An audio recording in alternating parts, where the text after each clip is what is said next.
He decided to wait until the sun had sunk a bit lower in the sky before following his flock back through the fields. 3 days from now, he will be with the merchant's daughter.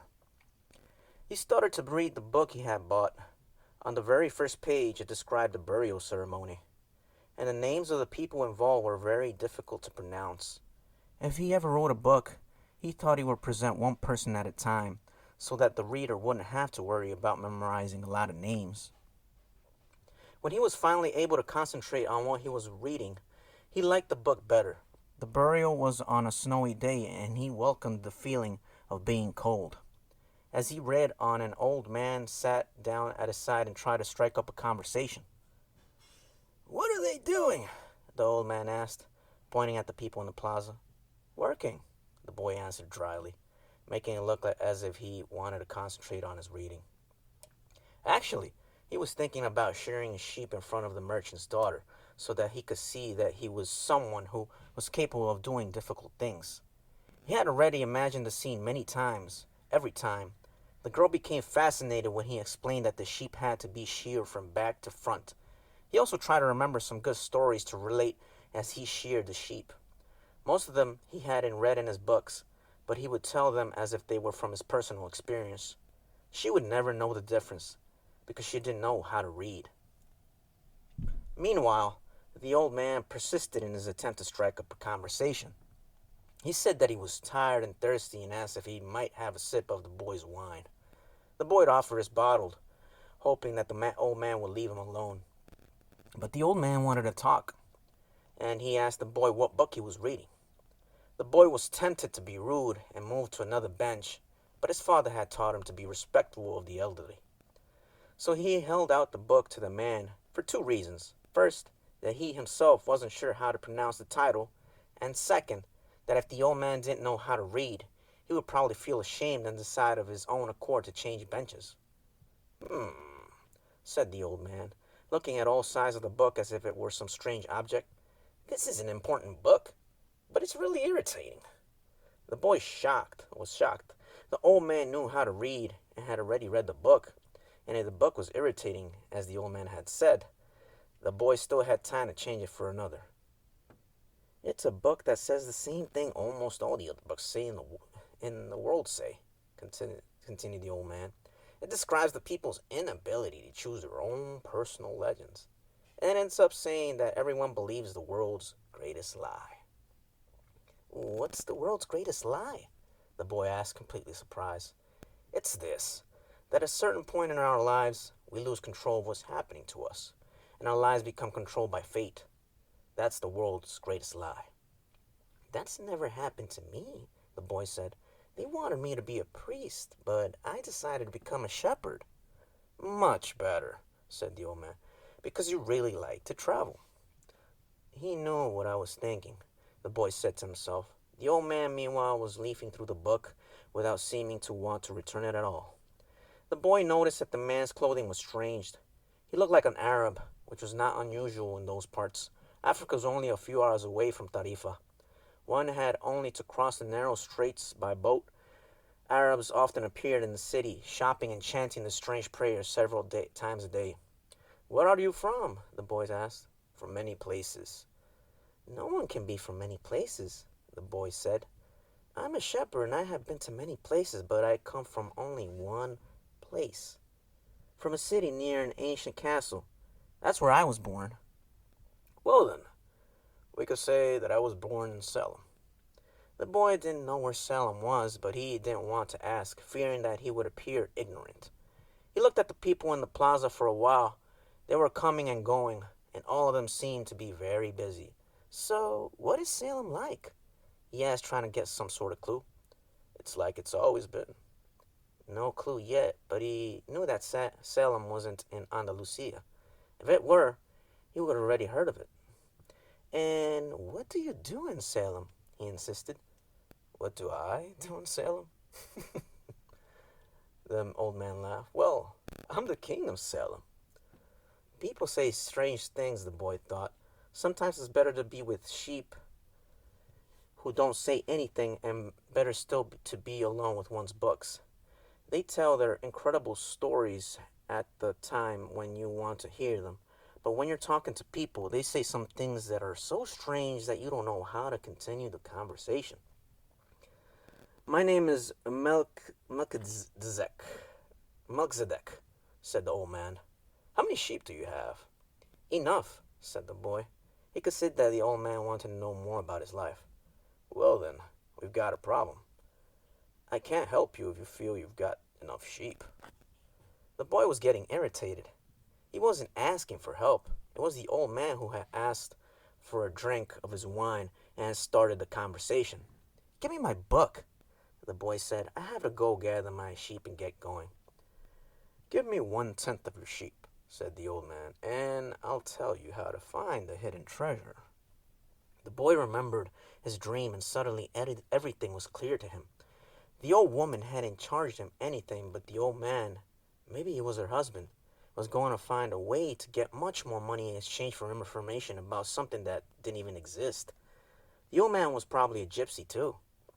But before the boy could say anything, the old man leaned over, picked up a stick, and began to write in the sand of the plaza. Something bright reflected from his chest with such intensity that the boy was momentarily blinded. With a movement that was too quick for someone his age, the man covered whatever it was with his cape. When his vision returned to normal, the boy was able to read what the old man had learned in the sand, had written in the sand. There in the sand of the plaza of that small city, the boy read the names of his father and his mother and the name of the seminary he had attended. He read the name of the merchant's daughter, which he hadn't even known, and he read things that he had never told anyone. I'm the King of Salem, the old man said. Why would a king be talking to a shepherd? The boy asked, awed and embarrassed. For several reasons, but let's say that the most important is that you have succeeded in discovering your personal legend. The boy didn't know what a person's personal legend was. When you have always wanted to accomplish. Everyone, when they are young, knows that their personal legend is. At that point in their lives, everything is clear and everything is possible. They are not afraid to dream and to yearn for everything they would like to see happen to them in their lives. But as time passes, a mysterious force begins to convince them that it will be impossible for them to realize their personal legend. None of what the old man was saying made much sense to the boy, but he wanted to know what the mysterious force was. The merchant's daughter would be impressed when he told her about that. It's a force that appears to be negative, but actually shows you how to realize your personal legend. It prepares your spirit and your will because there is one great truth on this planet. Whoever you are, or whatever it is that you do, when you really want something, it's because that desire originated in the soul of the universe. It's your mission on Earth. Even when all you want to do is travel? Or marry the daughter of a textile merchant? Yes, or even search for treasure. The soul of the world is nourished by people's happiness, and also by unhappiness, envy, and jealousy. To realize one's personal legend is a person's only real obligation. All things are one. And when you want something, all the universe conspires helping you and achieve it. They were both silent for a time, observing the plaza and the townspeople. It was the old man who spoke first. Why do you tend a flock of sheep? Because I like to travel. The old man pointed to a baker standing in his shop window at the corner of the plaza. When he was a child, the man wanted to travel too, but he decided first to buy his bakery and put some money aside. When he's an old man, he's going to spend a month in Africa. He never realized that people are capable at any time in their lives on doing what they dream of. He should have decided to become a shepherd, the boy said. Well, he thought about that, the old man said. But bakers are more important people than shepherds. Bakers have homes, while shepherds sleep out in the open. Parents would rather see the children marry bakers than shepherds.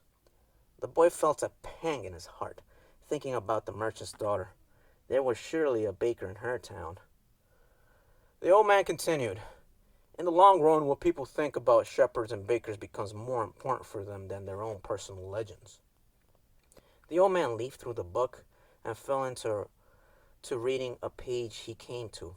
The boy waited and then interrupted the old man, just as he himself had been interrupted. "Why are you telling me all this?" "Because you're trying to realize your personal legend, and you are at the point where you're about to give it all up.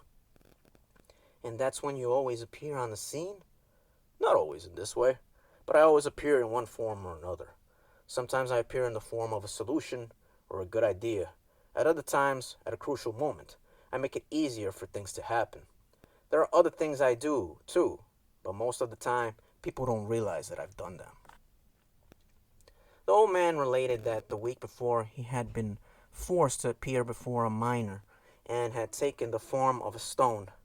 The miner had abandoned everything to go mining for emeralds.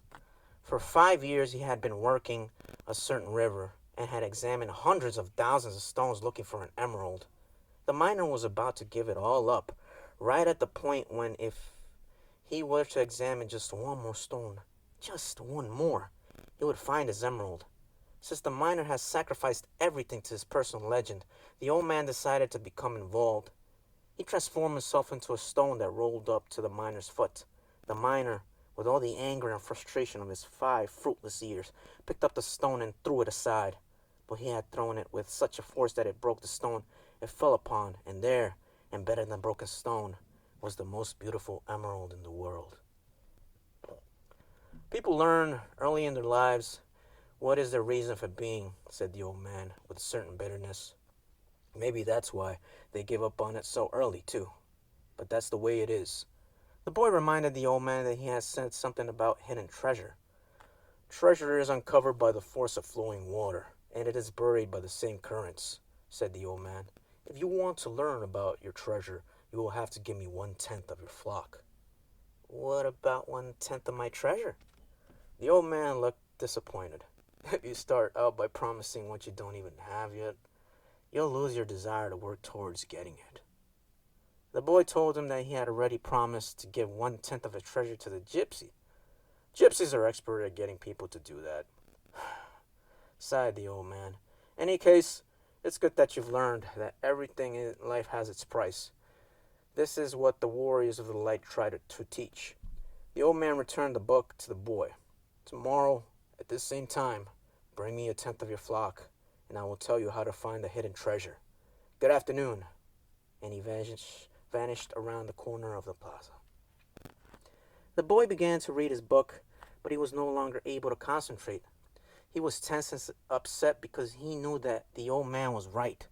He went over to the bakery and bought a loaf of bread, thinking about whether or not he should tell the baker what the old man had said about him.